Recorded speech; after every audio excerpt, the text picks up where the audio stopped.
bersama Pakem dengan adanya atau dimulainya pada pagi hari ini hubungan antara teman-teman media dengan Korps Marinir, hubungannya bisa lebih mesra. Amin.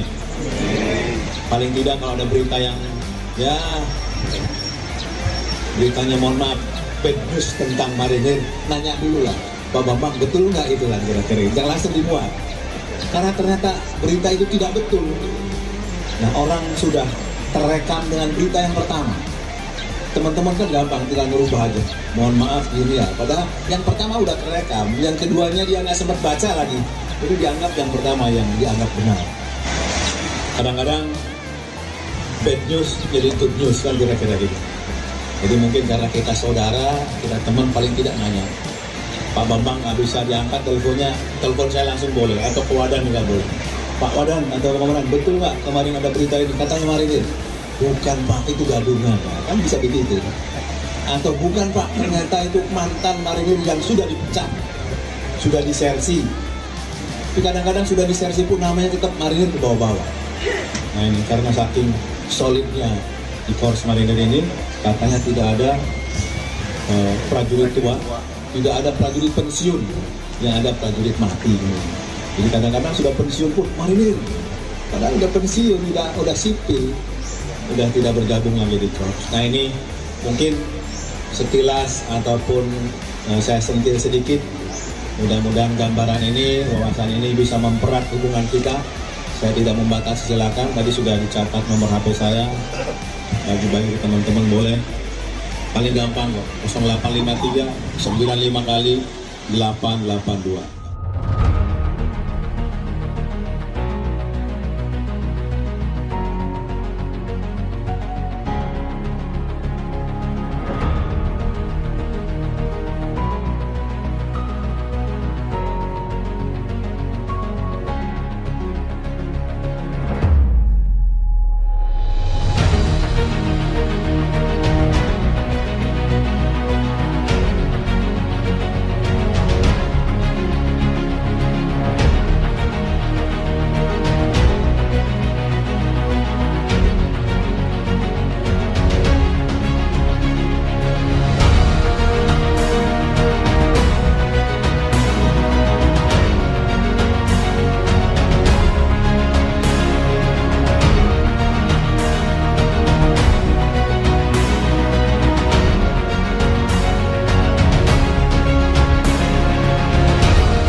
Maka kita siapkan yang terbaik, prajurit-prajurit kita dilatih, disiapkan sehingga kesan yang akan didapat tadi dari teman-teman menyampaikan di samping Korps Marinir ada sebagai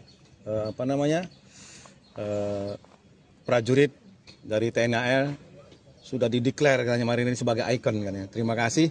Mudah-mudahan Korps Marinir dimanapun tampil dan berhasil.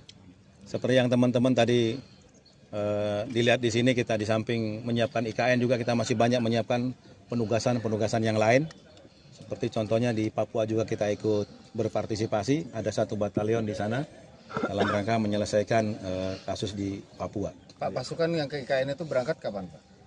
Di IKN rencana tanggal 5 Agustus ini untuk embarkasi, diperkirakan mungkin besoknya tanggal 6 kita sudah berangkat ke sana sampai dengan pelaksanaan tanggal 17 Agustus. Mungkin H+1 atau H+2 baru kita kembali ke Jakarta. Penugasan khususnya apa Pak? Penugasan khususnya apa nanti di sana? Di sana hanya upacara saja. Hanya upacara. Tidak ada bakti sosial atau apa? Sementara belum ada. Belum ada. Pak, satu lagi Pak soal Satgas Rimprek Marinir Pak. Bisa tolong dielaborasi Pak, kita ada berapa pasukan yang saat ini ikut Rimprek itu kan, kalau kemarin saya lihat berita dari luar negerinya itu udah ada gitu Pak. Dan kita latihan sama Marinir negara sahabat di Rimprek itu Pak. Kita ini rutin melaksanakan Rimprek di sana dan setiap tahun dikatakan kita bisa yang terbaik. Mungkin kemarin karena beritanya masih hangat, mungkin teman-teman bisa menyaksikan kita nembaknya juara, kemudian berenangnya juga juara dan lain-lain juga kita juara. Karena memang kita siapkan teman-teman kita di sana kan bisa dikatakan lebih hebat, alutsistanya lebih hebat, kemudian posturnya lebih tinggi, kemudian kemampuan dan lain-lainnya lebih hebat. Tapi kita doktrin kepada prajurit kita tidak ada yang lebih hebat, yang ada yang terlatih. Untuk itu makanya disiapkan di sana, kita libas semuanya. Alhamdulillah kita bisa menunjukkan kepada bangsa ini bahwa Korps Marinir berlatih dengan US Marine atau Marinir Amerika, kita tidak kalah. Kita masih bisa memberikan yang terbaik. Bahkan hasilnya pun bisa teman-teman lihat, Korps Marinir dikeroyok oleh orang USMC, Marine Amerika, kita masih juara. Biasa. Media ini buat saya ini adalah titik kunci. Besarnya Korps Marinir, salah satunya adalah tergantung dari peran media. Untuk itu media ini kami mohon bantu kami dengan baik, dan juga mari kita bersama-sama kapanpun dimanapun kita adalah satu kesatuan sebagai jiwa yang tidak dapat dipisahkan. Karena tanpa media kita pun tidak bisa berbuat apa-apa. Kita hebat, masyarakat tidak tahu kalau tidak ada media. Untuk itu kehebatan kita, misalkan kemampuan kita yang selama ini kita siapkan, bisa dikenalnya oleh media. Oleh teman-teman media disebarkan. Tanpa media, sekali lagi saya tidak bisa berbuat apa-apa.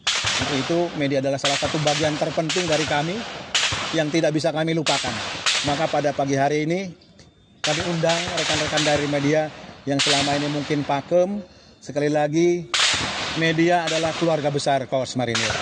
Untuk itu kapanpun mau berlatih di sini, mau kegiatan gathering, kegiatan apa saja, kami menerima dengan lapang dada, pintu terbuka kapan saja. Sekali lagi. Jadi sekali lagi, tolong kita adalah saudara. Pak, pasukan marinir kan sudah terbentuk beberapa kali. Evaluasinya bagaimana? Efektivitas dan lain sebagainya, pembinaan.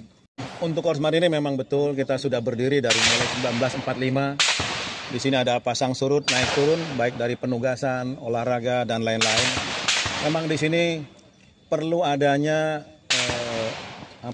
latihan yang terus bertahap, bertingkat, dan berlanjut. Baik dalam olahraga maupun latihan hal-hal yang lain. Pokoknya doktrin kita ini adalah salah satu bagian dari TNI yang bisa dikatakan kecil. Tetapi biarpun kecil, harus mematikan. Artinya kita turun, tidak ada istilah kalah. Kita harus menang. Tapi dengan catatan tetap sportif. Kita tidak menganggap itu adalah musuh. Itu ada rival, tidak, ini adalah teman-teman kita. Tapi walau bagaimanapun, Marinir tampil harus yang terbaik. Karena Marinir ini adalah salah satu korps yang mungkin cukup langka. Dan bisa dilihat mungkin di Amerika berdiri sendiri, kita masih di bawah ataupun dalam bagian TNI AL. Marinir adalah gigi gerahamnya TNI AL, membawa nama TNI AL. Dalam lingkup besar juga bisa dalam rangka mewakili TNI, membawa nama TNI. Karena Korps Marinir sekarang adalah di samping Kotama Pembinaan, Korps Marinir adalah juga Kotama Operasi. Artinya kapanpun, jam berapapun, Panglima TNI bisa memerintahkan saya, Marinir silakan, atau perintahkan gerak Papua, Marinir ke Amerika, atau Marinir kemana. Semua kendali operasinya ada di, atau perintah operasinya ada di Panglima TNI. Saya hanya membina, menyiapkan bagaimana mereka ini siap, bagaimana mereka ini kapanpun diterjunkan bisa. Contoh kemarin waktu dekat, mungkin belum seminggu Panglima TNI dilantik, beliau sudah meninjau bagaimana kesiapan Denjaka. Dan tanpa latihan, karena perintahnya itu malam, kami memberikan yang terbaik buat Panglima. Ada free fall, ada kegiatan-kegiatan yang lain termasuk tembak hadap-hadapan, kemudian kegiatan bagaimana penyerbuan kilat, dan lain-lain, yang mana saat itu, alhamdulillah Bapak Panglima TNI mengucapkan terima kasih. Artinya Denjaka siap 24 jam kapanpun dioperasikan. Karena saat itu bisa dibilang, saya katakan didadak. Beliau beritanya lewat yang staf kami terima sudah jam 20.00. Beliau besok pagi hadir ke Denjaka. Artinya tidak mungkin malam hari kami latihan terjun, tidak mungkin malam hari kami latihan menembak, kan tidak mungkin. Artinya kami yakin dengan yang dilatih setiap hari, mereka akan siap memberikan yang terbaik. Karena sekali lagi tidak ada prajurit yang hebat, yang ada adalah prajurit yang terlatih. Untuk itu kami selalu menyiapkan mereka berlatih, dan berlatih untuk menjadi yang terbaik.